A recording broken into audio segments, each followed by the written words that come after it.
Les talibans invités à la COP29, une première controversée dans l'histoire des négociations climatiques. Pour la première fois depuis leur retour au pouvoir en août 2021, les talibans ont été invités en tant qu'observateurs à la COP29, la conférence des Nations Unies sur le climat.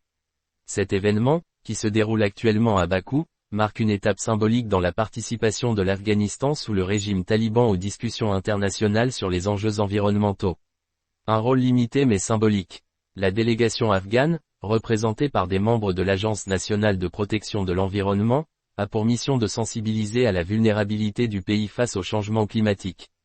L'Afghanistan est l'un des pays les plus affectés par les sécheresses prolongées, les inondations soudaines et les phénomènes climatiques extrêmes, des problématiques qui aggravent les crises alimentaires et humanitaires dans la région.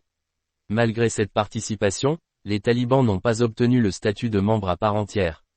La communauté internationale ne reconnaît toujours pas leur régime comme légitime, et leur rôle à la COP29 se limite à celui d'observateur, sans droit de vote ni de prise de parole officielle lors des négociations. Une invitation controversée. Cette invitation a suscité des réactions mitigées.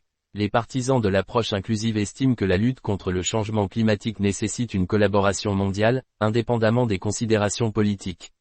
L'Afghanistan est l'un des pays les plus vulnérables au monde en matière de changement climatique.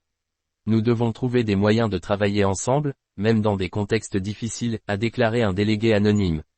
Cependant, les critiques dénoncent ce geste comme une normalisation tacite d'un régime accusé de violation systématique des droits humains, notamment envers les femmes et les minorités. Les talibans continuent de restreindre sévèrement les libertés individuelles, une réalité qui pose un dilemme éthique à la communauté internationale. Les enjeux environnementaux en Afghanistan. Selon les experts, le changement climatique exacerbe les défis socio-économiques de l'Afghanistan. Les sécheresses récurrentes affectent près de 60% de la population dépendante de l'agriculture, tandis que les inondations soudaines détruisent les infrastructures précaires. La déforestation et l'épuisement des ressources naturelles aggravent la situation. Pour les talibans, cette participation à la COP29 représente une opportunité de légitimation internationale. Dans un communiqué, la délégation a exprimé son engagement à collaborer sur des projets de reforestation et de gestion durable de l'eau. Cependant, ces promesses restent difficiles à vérifier en l'absence de structures transparentes. Une étape vers une reconnaissance internationale. La présence des talibans à la COP29 soulève une question cruciale. La communauté internationale peut-elle collaborer avec des régimes non reconnus pour faire face aux défis globaux?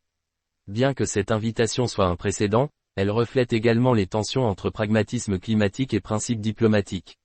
Alors que les discussions à Bakou se poursuivent, cette décision des Nations Unies pourrait ouvrir un débat plus large sur la manière d'intégrer les gouvernements controversés dans les négociations internationales sans compromettre les valeurs fondamentales des droits humains.